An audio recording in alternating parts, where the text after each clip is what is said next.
time is now 5:30, and I'll call into session the special board meeting for the Board of Trustees for February 2nd.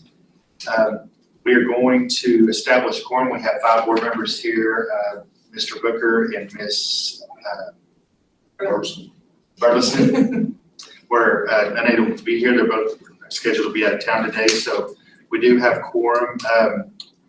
We do not have anyone scheduled to speak for public forum, and so at this time we're going to move into action item 3, discussion, and action items for A, discussion and request for approval to hire executive directors of school leadership and talent acquisition and development, and we're going to have Mr. Robert Steele present to us.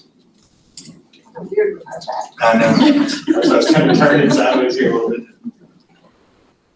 President Berg, Board of Trustees, Dr. Howard, I would like to request for approval to hire Executive Director of School Leadership and Talent Acquisition, starting with school leadership. Trisha Teran, just a little bit of information about Trisha. She's been with MIC for 10 years, credible and district campus leader. Her current position is a director of LLI. She does have district level experience, 4 years of campus principal experience, knowledge of the district, proven track record of leading and turnaround schools, in a named POC Solution Tree Model School for Bonham Elementary.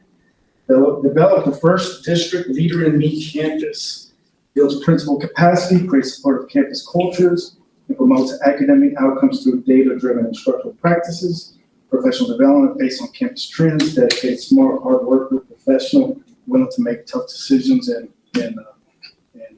does a great job leading at the campus, leading principals. So we're recommending for approval of Trisha Teran as the Executive Director of School Leadership. So moved. Second. We have a motion by Mr. Bishop, a second by Mr. Marquez. Any discussion on Ms. Teran? Teran? Sir. I'll get that really good here about year 4. Okay, no discussion. All in favor, please signify by raising your right hand. Thank you. It's unanimous. And the second request for approval is Executive Director of Talent Acquisition and Development, Jessie Garcia. Ms. Garcia is coming from us from Ector County ISD. She worked in MIC for 9 years, 3 years of experience in talent development, including developing pipelines of professional learning. She worked at the district level, developing curriculum and delivering professional development.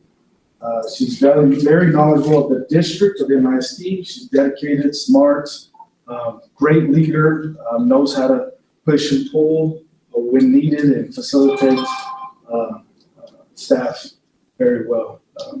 So at this point, I would like to request for approval of Jessie Garcia as the Executive Director of Talent Acquisition and Development. I move. Motion by Mr. Marquez. Second by Ms. Joyner. Any discussion? All in favor, please signify by raising your right hand. Thank you. That's unanimous. Will you two stand up and let us see who you are? And welcome to MIC. And thank you for what you do and being part of this for 10 years. So, glad to have you made it do it. Welcome to ECISD. Welcome back. That's good. Oh, really? Well, welcome back. Student 1 year. Okay. What Very good. campus? San Jacinto and Hayes. Where'd you student teach? Oh, Washington. Washington. I know. It's been a long time. I'm straight out of student teaching. I did convince people to say,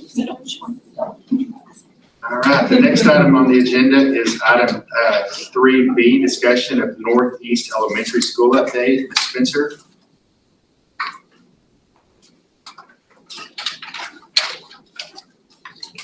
Good evening, President Murray, trustees, Dr. Howard. In November of 2022, the Board of Trustees heard recommendations of the Long Range Facility Planning Committee, specifically the recommended capital improvement projects based on current and forecasted district needs. A new elementary school in Northeast Midland in the Lone Star Trail subdivision is identified or ranked in the top 3 recommended capital improvement projects.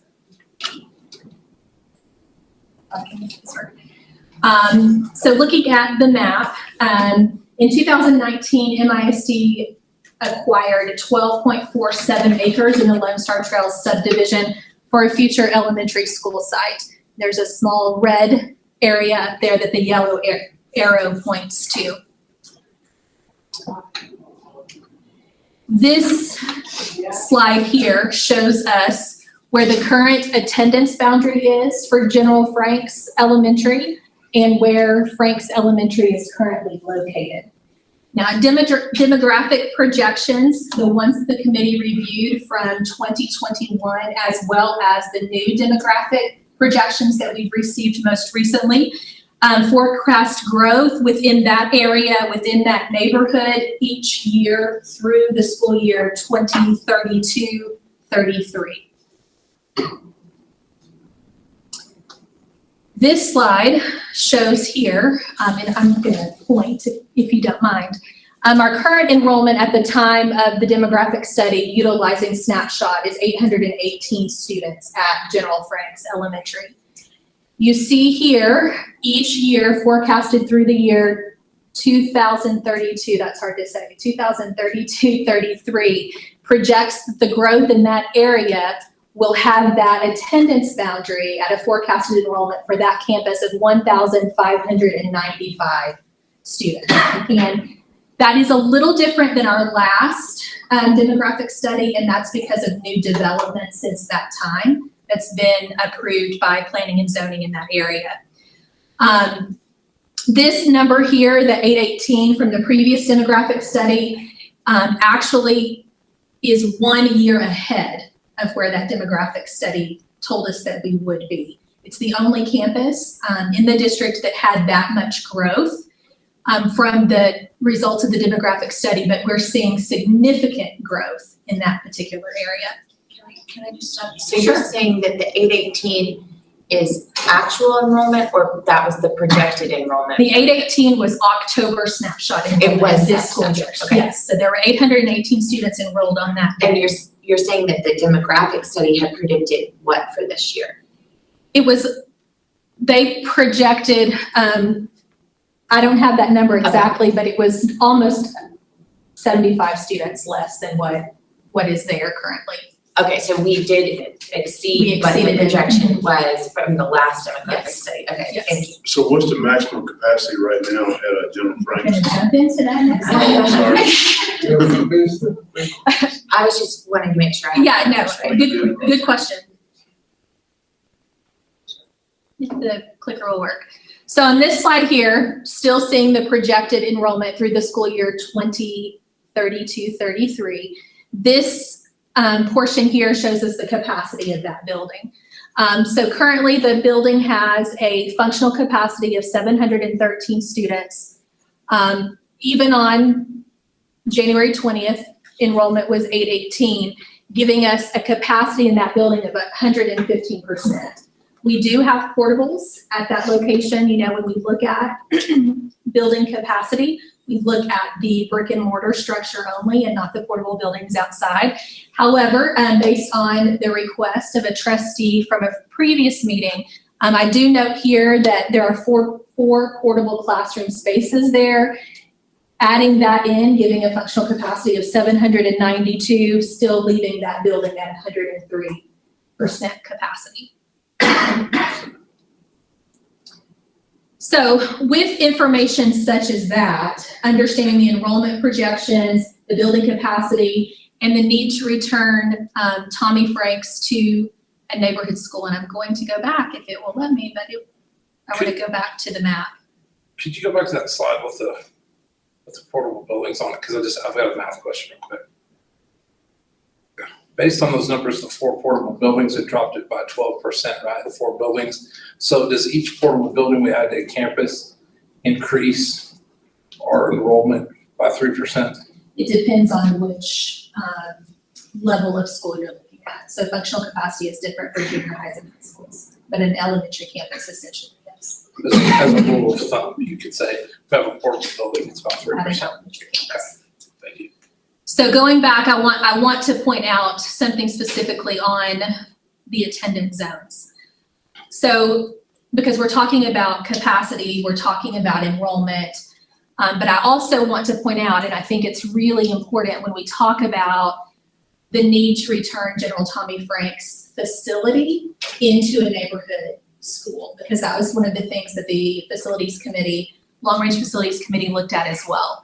So General Tommy Frank sits here, currently within the De Zavala attendance zone. It's our only elementary campus that is not within its attendance zone. So attendance boundary for GFE up here, kids are either driven by their parents or bused here.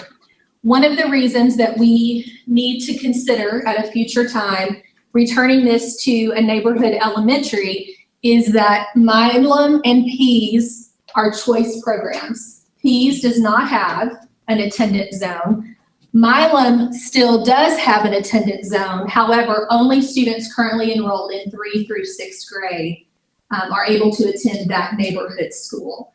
Because if you are a part of the dual language program, it's an application-based program and not based on the attendance zone. So in 3 school years, 3 additional school years, this attendance zone is really a moot point because students who live within that zone will not be able to attend their campus, this campus within their zone. So as we're looking at attendance boundaries and looking at attendance zones, that's something we need to take into consideration as we're moving forward. And so ultimately, because of those 3 things, we need to, because of our future projected enrollment, current enrollment, because of building capacity, we need to consider in the future the Northeast Elementary School located on the property, the 12.47 acres in the Lone Star Trail subdivision to accommodate that need. So, thinking ahead and looking at how other ways that we might be able to accomplish this, knowing that at some point we're going to have to consider potential bond planning or something of that nature, we did engage Park Hill to talk through the probable cost of an elementary campus. I'm specifically taking a current structure, one of our newest elementary schools that they built, and giving current construction costs to that. They have provided a probable cost summary, which you have in your packet, of approximately $40 million. Trustees are aware, some trustees are aware that there have been discussions of outside support for a project such as this. However, there have been no commitments, true commitments at this point. And so that is something that we can continue to evaluate as we move forward. We wanted to be sure that trustees have this information. As you are aware, we have a meeting scheduled for next Thursday where we will talk through components of the long-range planning process and get additional feedback on the district's next steps.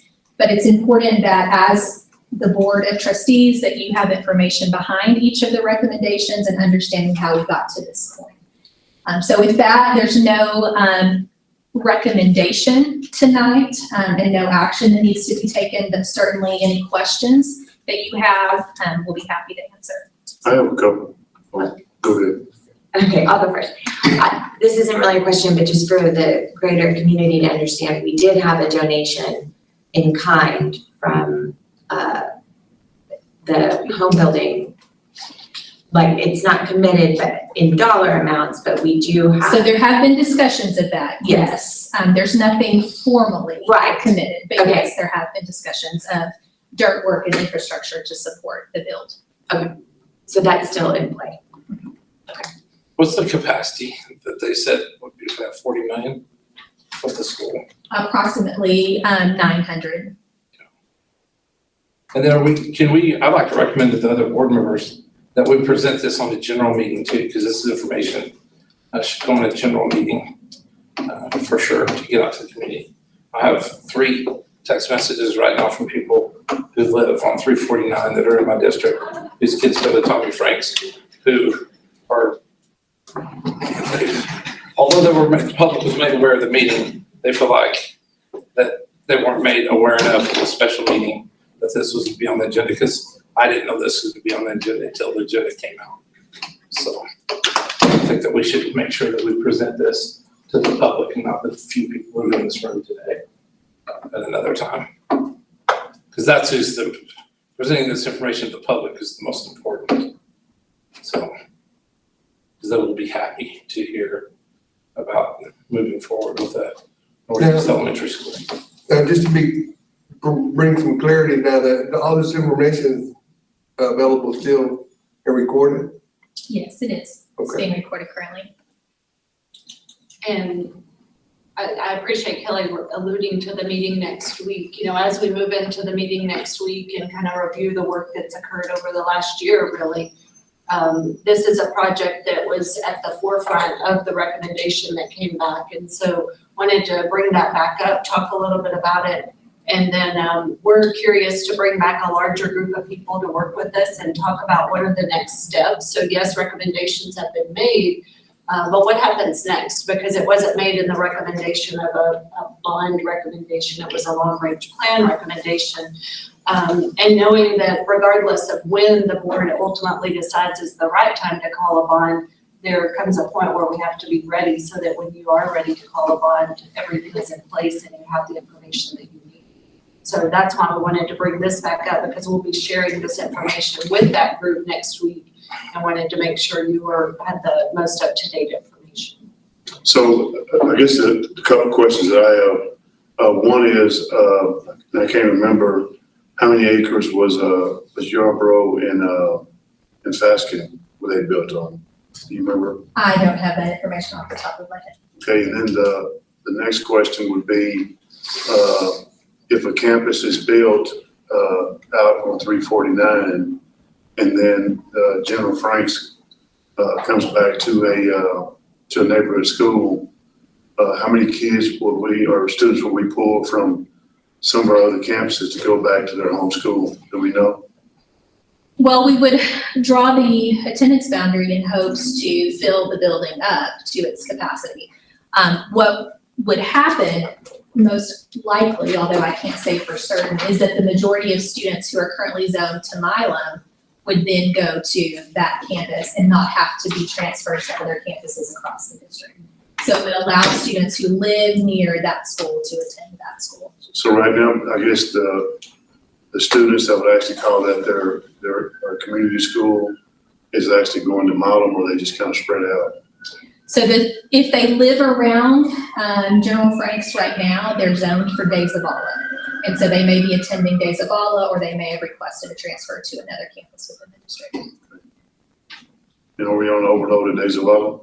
We're on overload most places, with the exception of our western inner portion. So Rusk, Jones, campuses such as that. And I was looking at that, in that area, that how many students could possibly be able to take that overload from Days of Allah that would possibly be going to General Franks. And there's other campuses we need to find ways to relieve bunches of great concern right now, and others on that eastern side. Could you go back to the map with the schools? Sure.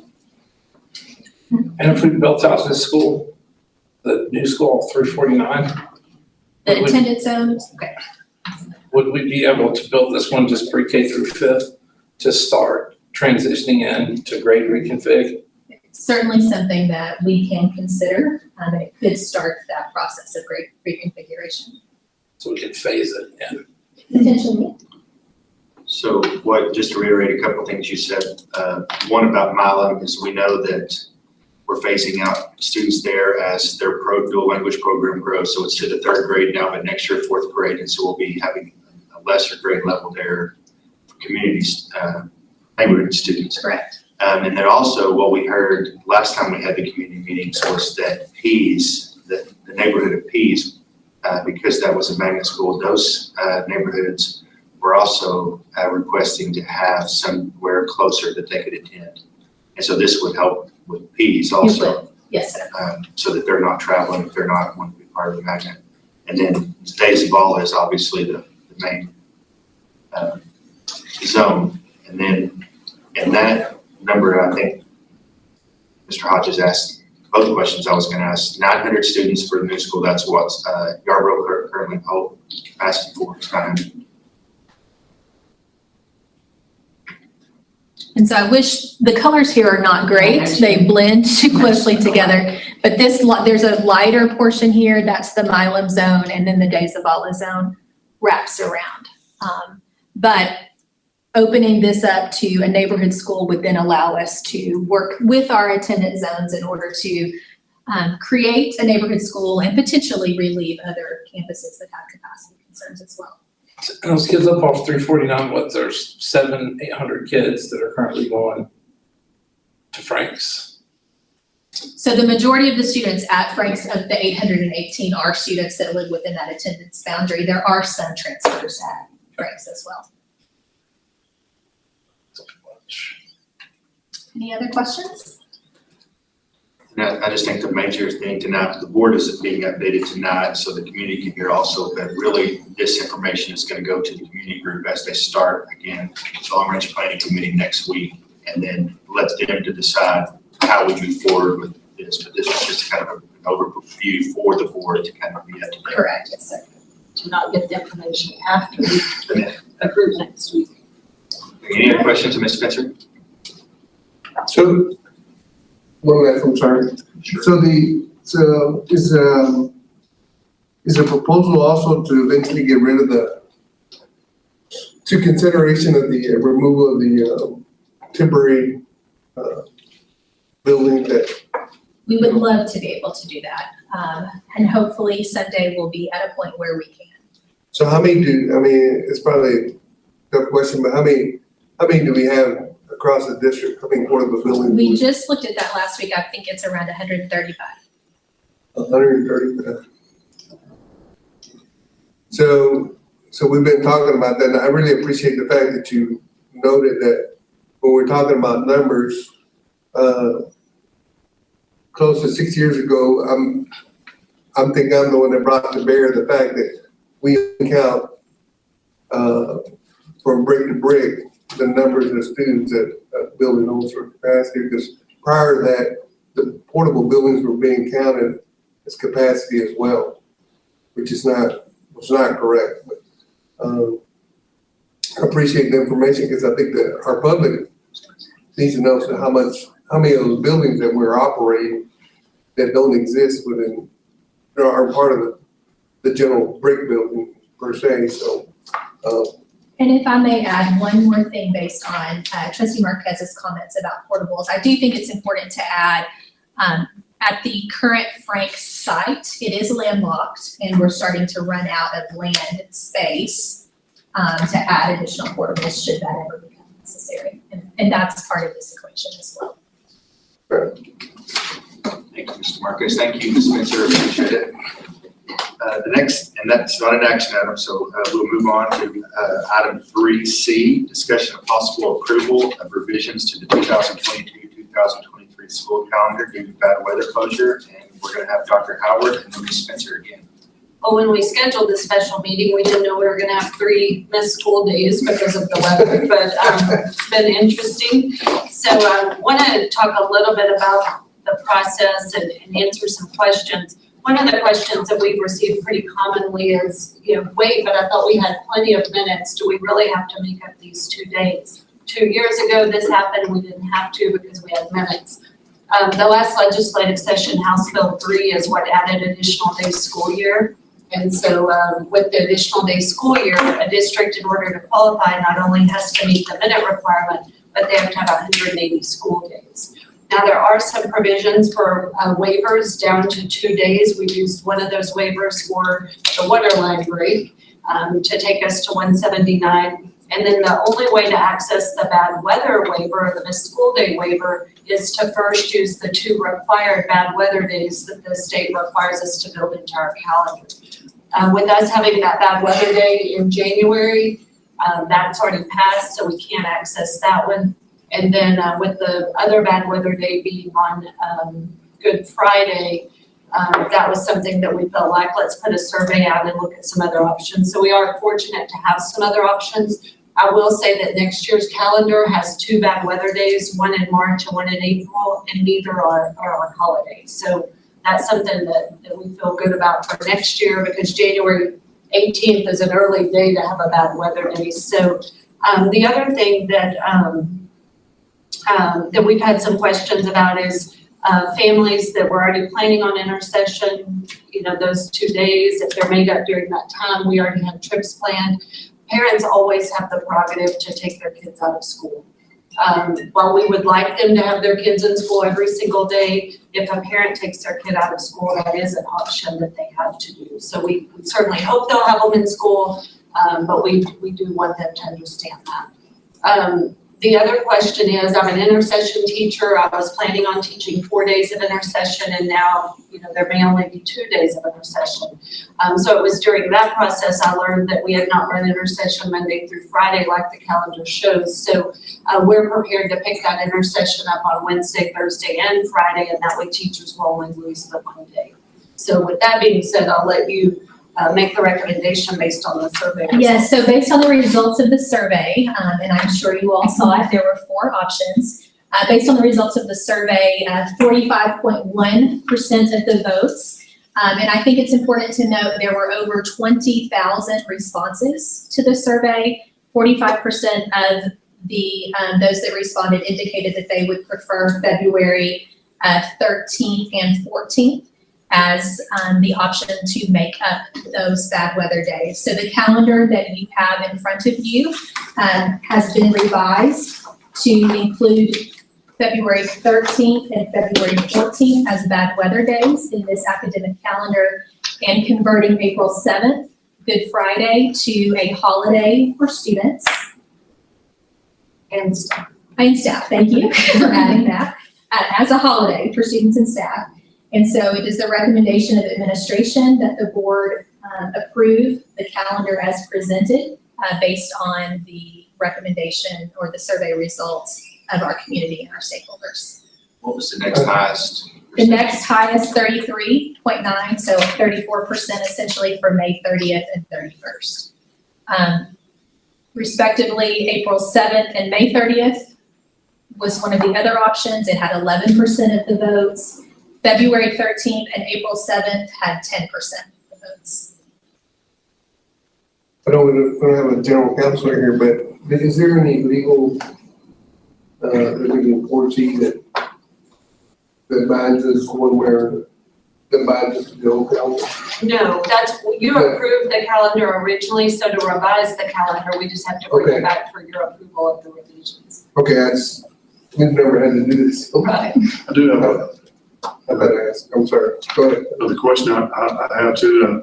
I know you mentioned that the parents can take their child or students out of class and will be counted absent. But on the same pretense, if they're already truant, as far as having missed so many days already, what does that put the parent when they take their child out of school? Right, so what I would encourage our parents to do if they're planning on not being there those 2 days is make sure they're talking to the campus and they have the number of days. And again, I don't like to talk about this because I would like to encourage all students to be in school, but the negative impact for a student would be is if this put them over the number of days they could miss to gain credit or attendance credits. So I would think each parent, if they know their kids have missed a lot, have that conversation with the campus. And if a teacher's gonna be gone because they already had plans to be gone, they just need to probably check with the campus principals at first statement. Correct. I'm glad you asked that because I got several of those questions. Employees can take leave in accordance with our employee leave policy, and they would need to work directly with their supervisor. So will you tell me the dates for the 10% again? The 10% was February 13th and April 7th. Okay, then go back to the 11% because that's what I wrote down there. April 7th and May 30th. Okay, thank you. You're welcome. That's wrong too. The top 2 vote getters though. February 13th and 14th, 45.1% to be exact, and May 30th and 31st, 33.9%. And then the 2 versions of the April is the look for the 2. Correct. Okay, I got it. I think there are a few factors that may have gone into that. One, that being Good Friday, but two, if that day goes away, it's a long stretch from spring break till school's out. So makes me wonder if they didn't kind of consider that. Yeah, it's a long time with no days off. So the spring break portion of it is intact, right? Correct. From- Nothing changes. The only two changes are the February 13th and 14th. The yellow kind of became that brownish color, showing that those are bad weather makeup days.